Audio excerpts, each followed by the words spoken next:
అత్యంత ప్రేమ కలిగిన తండ్రి, దయగలిగిన దేవ, కృప కలిగిన యేసయ్య, ఘనమైన తండ్రి, గొప్ప దేవ, వందనాలు, స్తోత్రాలు. దీనులము, అల్పులము, అయోగ్యులము, ఎందుకు పనికిరాని మమ్మల్ని ప్రేమించి నీ ప్రియబిడ్డలుగా ఏర్పరుచుకుని సంతోషం లేని మా జీవితాల్లో సంతోషం ఇస్తూ, సమాధానం లేని నా జీవితాల్లో సమాధానం ఇచ్చి, ఆరోగ్యం విషయంలో ఆరోగ్యం ఇచ్చి ఆనందపరుస్తూ, సంతోష గానముతో, స్తుతి యాగముతో, బలి యాగముతో మమ్మల్ని బలపరిచి స్థిరపరిచి బలమైన సాధనముగా నీ నామంలో నడిపిస్తున్నట్టు గొప్ప తండ్రి, వేల కొలదే వర్ణాలు, స్తోత్రాలు. ప్రభు అంట కూడా అర్హత లేని వాళ్ళము, తండ్రి అంట కూడా సరిపోలేని వాళ్ళము, నీ ముందు నిలబడే ఓజిత లేని వాళ్ళము ప్రభువా. అంతలో చూసి అంతలో మాయమయ్యే ఆవిర్లాంటి వాళ్ళము, నీటి మీద బుడగలాంటి వారము, గాలికి ఎగిరే పొట్టి లాంటి వాళ్ళం ప్రభువా. మేమెప్పుడు వారు మాకు తెలియదు. పెంట కుప్పలో పడి ఉన్న మమ్మలను లేవనెత్తి చేయి పట్టి నడిపిస్తుంటే తండ్రి, వేల కొలదే వందనాలు, స్తోత్రాలు. నీ ఘనమైన నామంలో బహుగా నిన్ను జ్ఞాపకం చేసుకుంటూ ఉన్నాను తండ్రి. వందనాలు, స్తోత్రాలు. చక్కని పాటలు పాడే ధన్యత ఇచ్చావు, ప్రార్థించే సమయం సిద్ధపరిచావు, మంచి ఆరోగ్యం ఇచ్చావు తండ్రి. వేల కొలదే వందనాలు, స్తోత్రాలు. నేను చెప్పే సాక్ష్యం ఏంటంటే అందరికీ ఉపయోగపడాలని, అందరూ సాక్షిగా దేవుని సాక్షిగా జీవించబడాలని, అందరూ ప్రభు నామంలో ఒదిగి వర్ధిల్లాలని, ఈ నామంలో ఎంత విలయముగా తలవంచి ప్రార్థిస్తాం. ఎందుకంటే నమ్మని వారు నమ్ముకుని దేవుని ఆశ్రయంలో తల ఉంచుతారని. నమ్ముకున్నారు ఎంతోమంది బిడ్డలు, ఆశిస్తూ ఆశ్రమలతో నింపబడుతూ ఉన్నారు, దేవుని ఆశ్రమలు పొందుతూ ఉన్నారు, దేవుని కృపలో వర్ధిల్లుతూ ఉన్నారు. ఆరోగ్యం లేని ఆరోగ్యం ఇస్తున్నాడు దేవుడు, సంతోషం లేని వారికి సంతోషం ఇస్తున్నాడు దేవుడు, సమాధానం లేని వారికి సమాధానం ఇస్తున్నాడు దేవుడు, ఐశ్వర్యము సకల భోగములు సమృద్ధికి ఇచ్చి సహాయం చేస్తూ ఉన్నాడు. అష్టశుద్ధులు, ఐశ్వర్యము, సకల భోగములు నాలో సమృద్ధిగా ఉన్నాయి, ఏది కావాలో అడుగు నేను ఇస్తానని వాగ్దానం చేస్తున్నాడు దేవుడు. నమ్మిన వారు ఎంతోమంది వీటి రీతిగా ఆస్తింపడుతూ ప్రార్థన బలము శక్తి కలిగి జీవిస్తూ ఉన్నారు. దేవుడు నామములో బహుగా వెచ్చిస్తూ ఉన్నాడు దేవుడు. మా ప్రార్థన ఆలకిస్తూ ఉన్నాడు, మా మొర ఆలకిస్తూ ఉన్నాడు, దేవుని సాక్షిగా మమ్మల్ని వాడుకుంటూ ఉన్నాడు. దేవుడు నామంలో ప్రార్థిస్తున్నాం. అనేక బిడ్డల పట్ల తెల్లారి 3 నుంచి సాయంకాలం వరకు దేవుడు మన కోసం అనేక శ్రమలు పడ్డాడు, అనేక కష్టాలు పడ్డాడు, అనేక వేదన చెందాడు, రక్తమడుగులో వేలాడాడు ప్రభు.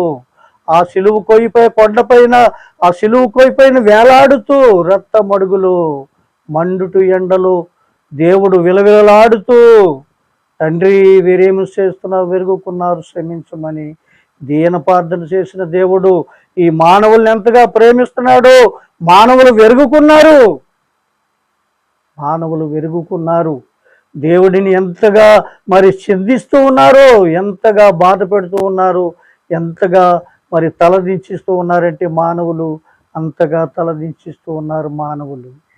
ఈ మానవుల పట్ల దేవుడు ఎంత ప్రేమ కలిగిన దేవుణ్ణి విడిచిపెడుతూ ఉన్నారు. అనేక శ్రమలు పడుతున్నారు, అనేక కష్టాలు పడుతున్నారు, అనేక ఇబ్బందులు పడుతూ ఉన్నారు, అనేక బలకింతలతో బాధపడుతున్నారు, చెప్పుకోలేని రోగాలతో వేదన చెందుతూ ఉన్నారు. దేవుడైతే సజీవుడని మనలందరినీ సజీవ రెక్కల సాటుని భద్రపరుచుకుంటున్నట్టు దేవుడు. దేవుని మాటలు సర్వశక్తి కలిగిన మాటలు, పరలోకములో దేవదూతలతో సహోము కలిగిన దేవుడు సర్వశక్తిమంతుడు. ఈ మాటలు విన్నవారు ధన్యులు అంటున్నాడు. ఎవరైతే వింటారో ఈ వాక్యమును విని వారందరూ కూడా రక్షింపబడాలని సాక్షి చెబుతూ ఉన్నాను. నేను దెయ్యాలతో బాధపడుతుంటే వాడిని, దెయ్యాలతో సాహసం చేసిన వాడిని, దెయ్యాలతో అనేక నిద్ర నొప్పులు లేకుండా ఎంతగా బాధపడేవాడినో అంతగా బాధపడేవాడిని. లారీ డ్రైవర్ని నేను. లారీ తోలి అలిసిపోయి లారీలో పడుకుంటే ఈ లారీ ఆగమేఘాల మీద పరిగెత్తి లారీని, అయ్యో ఎక్కడే గోతులో పడిపోతుందో, ఏ చెట్టును గుద్దేస్తుందో, ఏమైపోతుందో ఈ లారీ అని నేను కాళ్ళతో మరి ఆ బ్రేకులు తణుకునేవాడిని.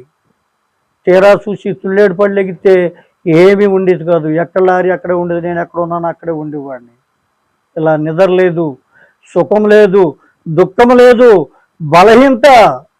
ఎంత కష్టపడి బిడ్డల కోసం ఎంతో శ్రమలు పడ్డాను, ఎంతో వేదన చెందాను, ఎన్నో బలహీనతలతో ఈ బలహీనతలతో బాధపడుతూ ఉన్నాను. ఈ దేయాలు భూతాలతో వేదన చెందుతూ ఎంత బాధపడేవాడిని అంటే అంత బాధపడేవాడిని. పొగిటేలంత మాలు కష్టపడి బిడ్డల కోసం రెక్కల ముక్కలు చేసుకునేవాడిని. సాయంకాలం అయ్యేటప్పటికి దేయాలతో సావాసం సరిపోయేది నా జీవితం. అలా రాను రాను రాను రాను నా జీవితం, నా ప్రాణము విలవిలాడుతూ మరి బలహీనుడనైపోయాను. మరి బలహీనుడైన నన్ను దేవుడు మరి జ్ఞాపకం చేసుకున్నాడు.